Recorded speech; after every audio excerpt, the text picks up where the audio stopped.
Okay, everybody, this is a 2019 Maverick Sport Max DPS 1000R, 100 horsepower.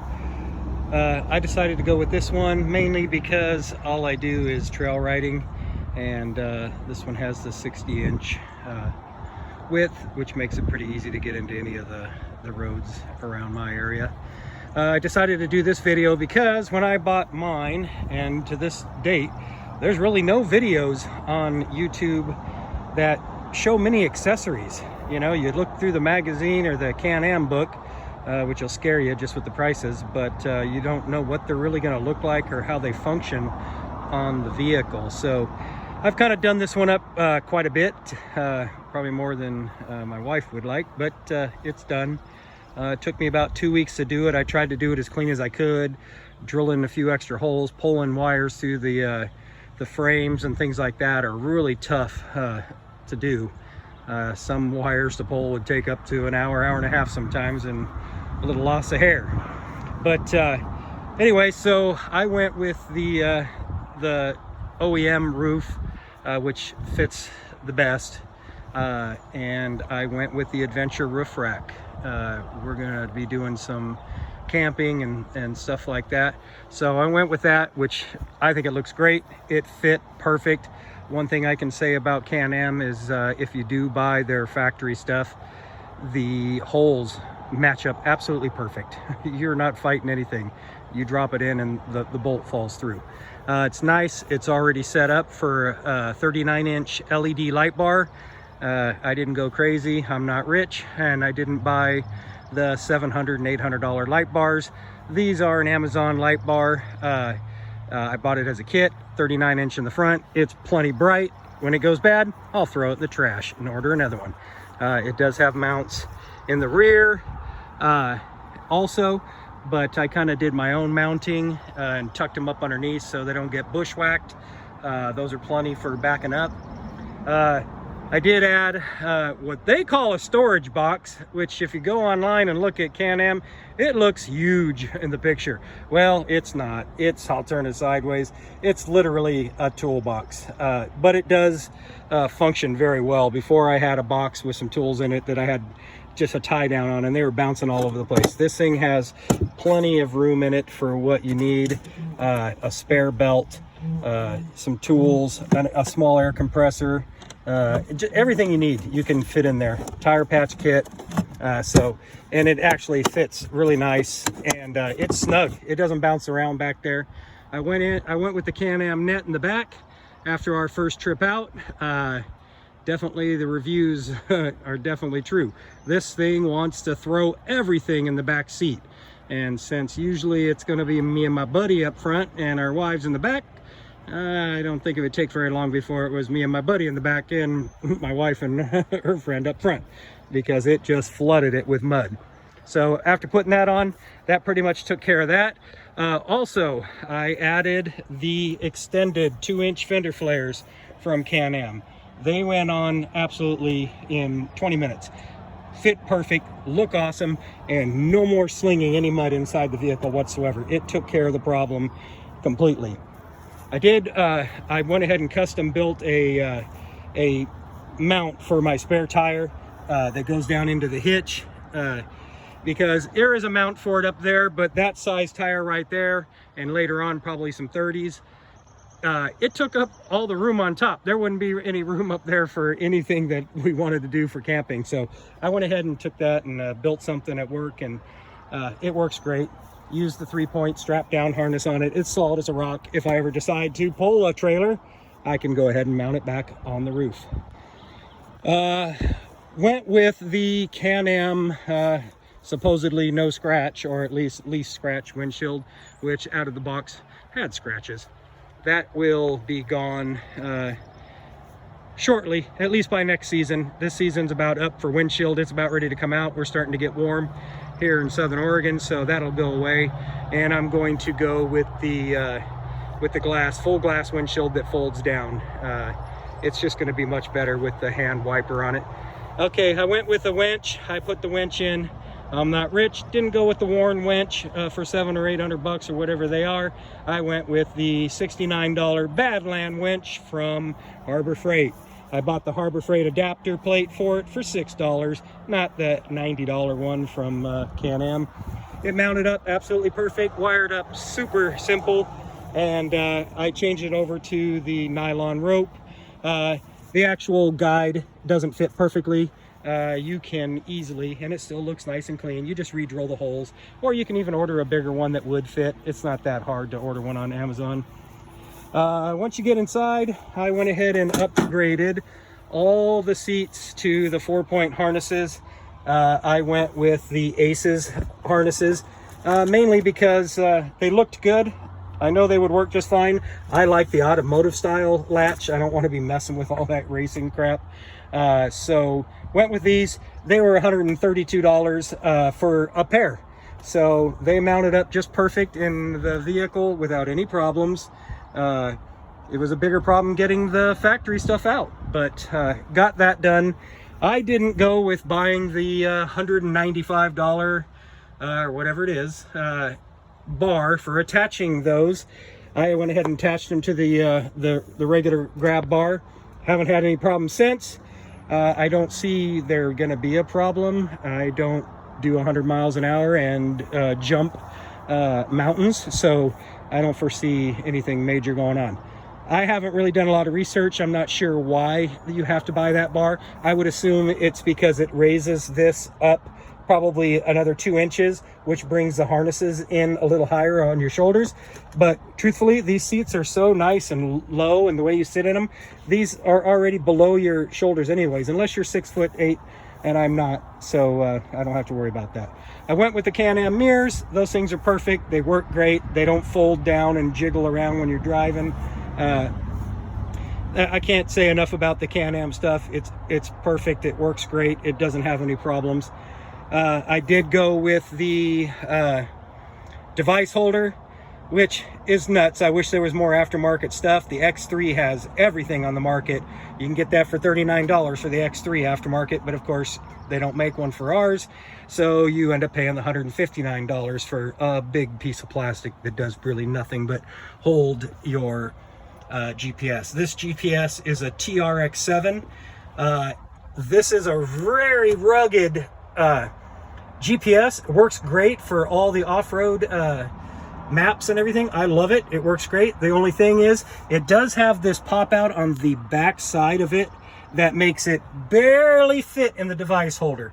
It doesn't pop out or anything, and I may come up with some kind of a different holder, but for now it's solid as a rock. Everything works great.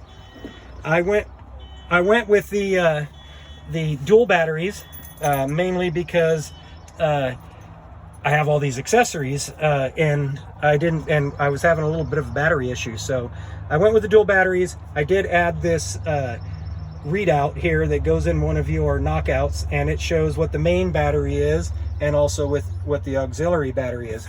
And with the dual batteries, which I'm not going to take the back seat out, but if you go on YouTube, you'll see a guy that put dual batteries in. You do have to cut a small little chunk out of the back, but once you do, the batteries slide in there no problem, and then you just go with an aftermarket hold down rather than buy the one from Can-Am for 90 bucks. You get one for $3.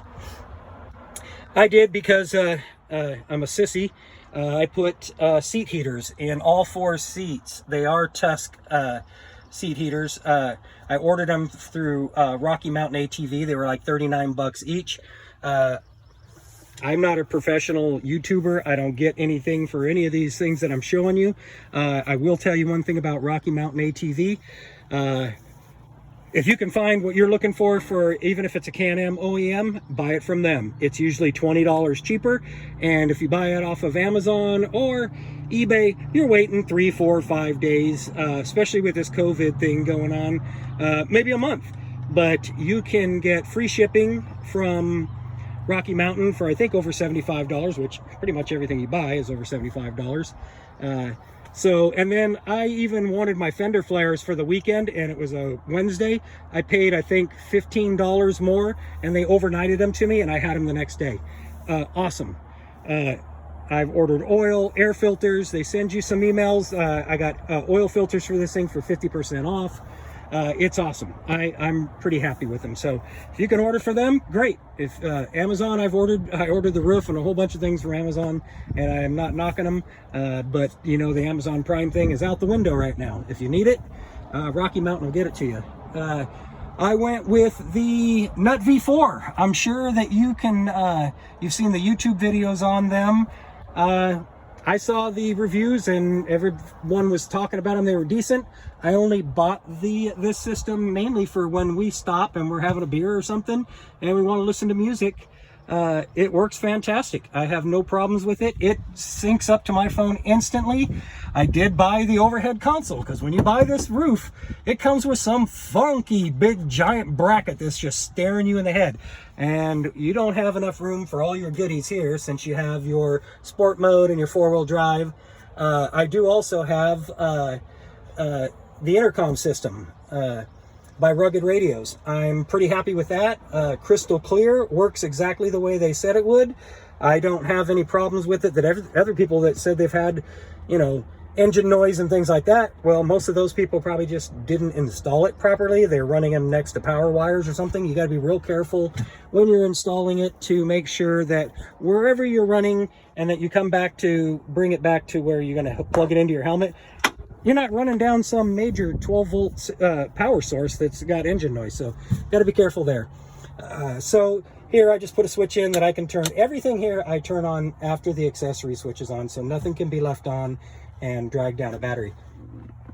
If you own one of these or you're thinking about owning one of these, there's no room in here to stick anything. So I did buy this mainly to carry this GPS, but inside is a big area inside there, which down in behind it has a cigarette lighter plug. So what I did was I went ahead and put I ordered a bracket from Rugged Radio, and then I adapted it into this box and secured it. So there's my Rugged Radio. I can drop this lid down and make adjustments. I can still put some stuff in here if I really want to, but don't need to. But it does have the cigarette lighter down in there.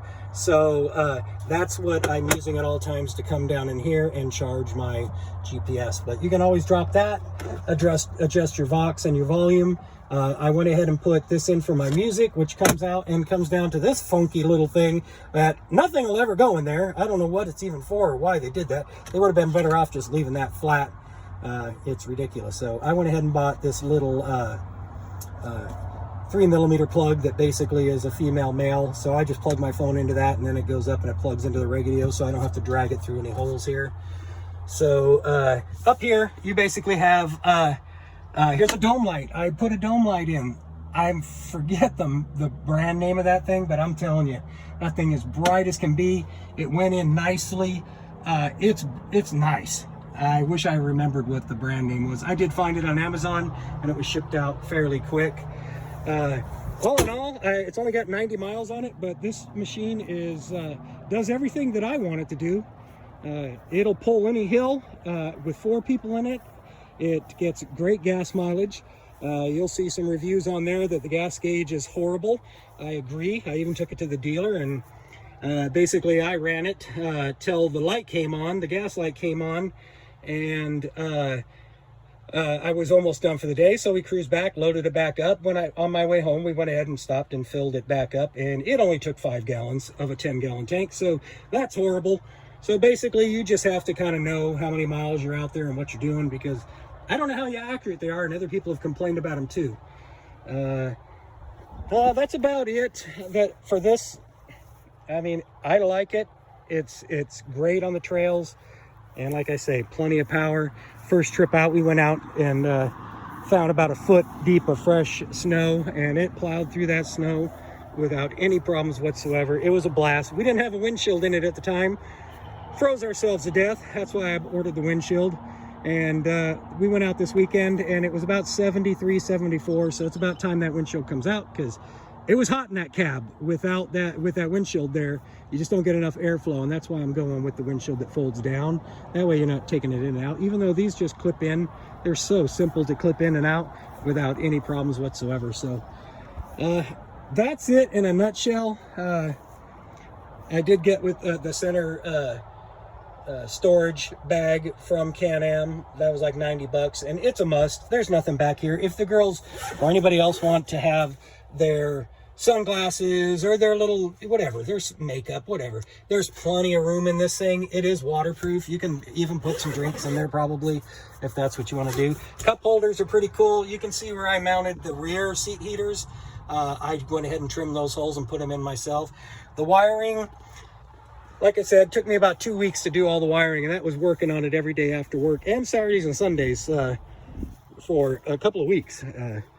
This stuff, the way that they do these, you know, probably on some of the other vehicles, these are round and everything's bent tubing. These are actually pretty thin, even though they're hollow here. But when you come to this side over here, you'll see that there's no way to get really wires through there. Every place that I drilled through to pull wires, anywhere a wire came out, I put a rubber grommet. I tried to use and try and stay clean with the factory type loom. Anywhere that it had to come out where I couldn't pop out of anything, they go in nice and clean. Tried to keep as much of it as clean. I didn't want to hack this thing up. I don't like hacking pieces to death, so sometimes you got to come outside the pipe. I've seen lots of YouTubes where guys are like, yeah, I installed this in 15 minutes. Well, yeah, you did, and you used 42 zip ties and it looks like crap. But so anyways, everything, you know, went in pretty good. Other than that, I'm happy with the vehicle. I just thought that maybe everybody would like to see what some of this stuff actually looks like on your vehicle when you see it in the Can-Am magazine, and you're like, man, what am I going to be able to do with that? But luckily, I mounted, when you get this overhead, you actually have 4 knockouts in the center, and I had no place to put that Nut V4 wireless control. I mean, there's just no place to put that. So I went ahead and cut that out, kind of made a little adapter setup. It doesn't look too bad, but it works great. So I can reach right up there, turn the volume up, whatever. And then I went ahead and cut holes off to the side and mounted all my other switches for, these are for my rear LEDs, front LEDs, and it all turned out really good. I'm happy with it. I'm sure there'll be some people probably comment saying, hey, what a hack. But you know what? It's my hack, so I'm happy with it. You don't have no ways of really reaching out to me and asking any questions. I don't know how YouTube works, whether I can answer questions or anything like that. But if you had a question saying, how the heck did you do that? I'd be glad to answer your questions if there's a way to do that. The double batteries, I went with a battery doctor. I tried another battery isolator, and it didn't work. That's how I had the battery problems right off the bat. I mean, literally drained the batteries down to almost nothing, to where I made it back to the trailer, but everything stopped working. I was like, oh man, I really messed up on this install. You know, all my headphones stopped working in the helmets, the stereo shut off. I mean, so when I got back home and put a jumper on the thing, it told me I only had like 11 volts or 9 volts left in the batteries. So I went with the battery doctor.